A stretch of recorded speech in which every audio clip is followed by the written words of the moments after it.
Let's go. The Ravens and the Steelers is the best rivalry game in the NFL. We're familiar with them. They're familiar with us. That's what makes the series such a challenging one. We really hate it. That's the blood between the teams. It's like God versus the devil. Are you ready? The Ravens season just got a whole lot harder. Just focus, keep our head up. Feel like people want us to lose. The Steelers are 10-0. Got all the makings of a typical Steelers-Ravens matchup. Stephen A., you already said it. The word is finally. Hello, everybody. Welcome on into First Take. Good morning. Good to see you. Thanks for being here with us. I'm Charlie Arnold. We got the guys here, Max Kellerman, Stephen A. Smith. And gentlemen, I know you've heard this phrase before, third time's a charm. And after 3 postponements due to a COVID outbreak, the Ravens and the Steelers finally set to kick off this afternoon. Now, according to sources of ESPN, Baltimore had 2 more positive tests come back before the team left for Pittsburgh yesterday. This marks the 10th straight day of positive COVID tests, which includes at least a dozen players, most notably reigning NFL MVP Lamar Jackson. In his place tonight, or today rather, under center, we've got RG3. So, Stephen A., can the Ravens upset the Steelers with RG3 at quarterback? Hell no. Absolutely not. I mean, when I'm thinking about the Steelers, I don't give a damn that it's the AFC North. I don't give a damn that it's the Ravens.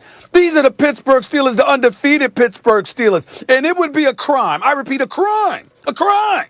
If the Pittsburgh Steelers, regardless of the 3 delays and the postponements to this game taking place, if RG3 comes in straight off the street as far as I'm concerned, because we haven't seen him play in years. If this brother comes in and beats this Steelers, that defense, it would be inexcusable. And oh, by the way, I will bring up the Dallas Cowboys in this regard. When that cat Garrett Gilbert came off the streets and almost beat the Steelers, you know what? That was your mulligan, Pittsburgh Steelers. You didn't know anything about them. You slept on them. You took the game for granted. You almost lost. So the fact that that backdrop exists from just a few weeks ago should have you alerted enough, combined with the level of annoyance for the 3 postponements, which Max himself alluded to, where it's supposed to motivate you even further, and then you're going to play this game and RG3 is the quarterback instead of Lamar Jackson, and the Steelers with that defense with Micah Fitzpatrick and Stephon Tuitt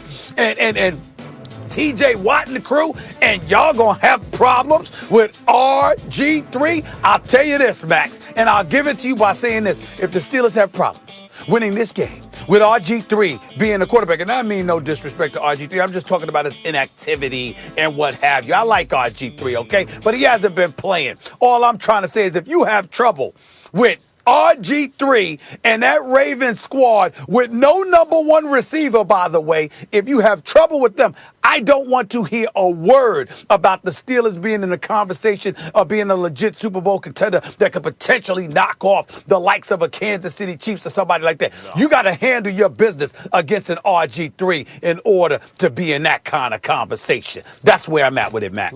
Let me channel my inner Stephen A. Okay, ready for That's this? That's impossible for you. You are being very disrespectful, Stephen A. Smith. You are being very disrespectful to the Baltimore Ravens and to this rivalry. This is Steelers-Ravens, brother. They are going into this season. They played 44 times in this century. The record was 22-22. The point differential, everything down the board, down the line was just about as even as it could possibly be. This is Ravens-Steelers. All bets are off. And by the way, you can read it right there on the screen. When the last time RG3 started a game, it was the last week of last season. Last game of last season. Pittsburgh, Baltimore. Baltimore had everything locked up. Number 1 seed locked up. So they didn't start anybody. Like, Pittsburgh was playing against the Baltimore backups. Now, Pittsburgh didn't have Ben Roethlisberger, but they had everyone else. Baltimore didn't, and they started 30-year-old RG3. See that? Week 17 versus Pittsburgh, under 100 yards passing, 50 rushing yards. What we're not showing is he didn't pass for much better than 50%, 11 out of 21 completions, right?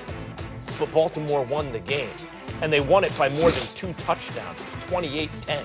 So I understand that Roethlisberger, it's not just like, well, Roethlisberger better be able to make up 18 points. Of course, the offense is at an advantage because the Pittsburgh offense puts them in good field position. I get all that. But Stephen A., they beat them by more than 2 touchdowns with their backups and RG3. So, like, you can say whatever you want about, well, Pittsburgh better do this and Pittsburgh better do that.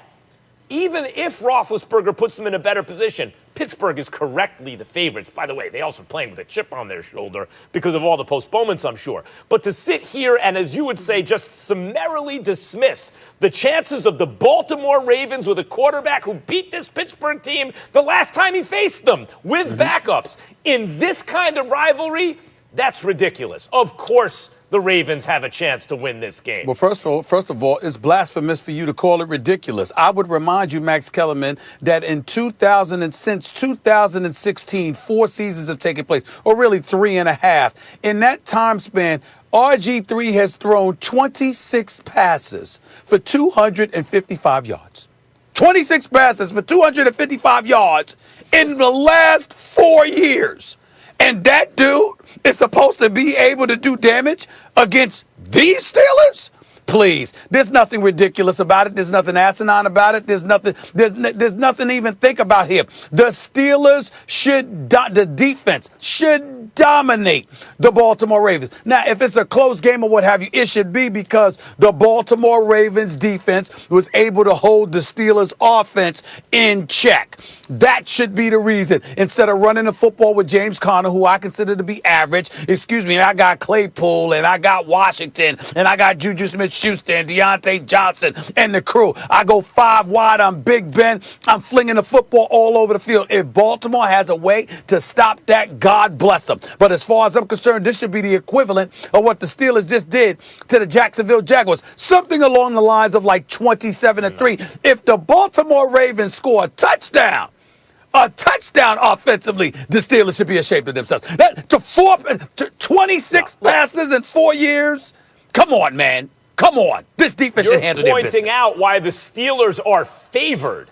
They are correctly favored. But to dismiss the Ravens can play defense. I'm dismissing the Ravens offense. Last year, when you go back to last year, was that a motivated Pittsburgh team at the end of last year? Highly motivated Pittsburgh team. They win that game, they're over 500 for the season without Roethlisberger. That's why they used all their starters. Like, everyone started for Pittsburgh. Yeah, everyone started for Pittsburgh. It's a rivalry game against the Ravens. They're playing for a better than 500 record. They already had their vacation plans. They didn't start anybody. It was RG3 and a bunch of backups, and they won against Pittsburgh starters. Yes, Roethlisberger makes a difference. Yes, the Pittsburgh defense this year is even better than last year, and that makes a difference. First of all, if you've designed an offense around Lamar Jackson, there's a reason you have Robert Griffin III on the team as your backup quarterback, because he can approximate Lamar Jackson. Of course, he's not as good as Lamar Jackson anymore. I mean, when RG3 was a rookie, when he was at his best before his injury,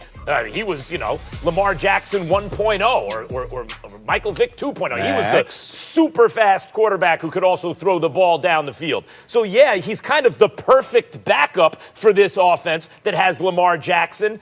And when last on the field, he beat this Pittsburgh Steelers team, Stephen A. Will you stop it? Roethlisberger better be able to make up 18 points. Well, first of all, just because you get – listen.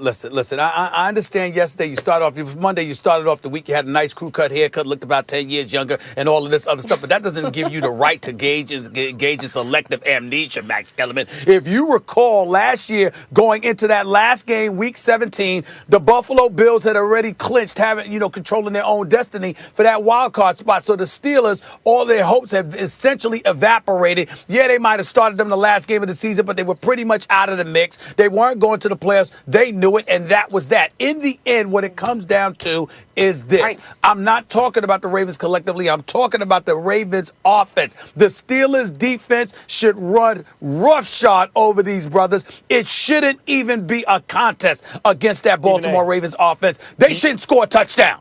They shouldn't score a touchdown. Well, by the way, Stephen A., you got a haircut, or at least a shape up. You got a lineup at least. Someone lined you up because it's looking crispy today. Well, thank you, sir. You know what? I appreciate that. We like that. We like looking crisp. Hey, Stephen A., I have some breaking news that's going to even help to strengthen your argument about the Ravens offense. Go ahead, we now know, according to a Jamison Hensley source, that just came in. We now know that J.K. Dobbins and Mark Ingram, both running backs for the Ravens, not expected to play tonight, despite being eligible to play. So the Ravens offense going to be looking a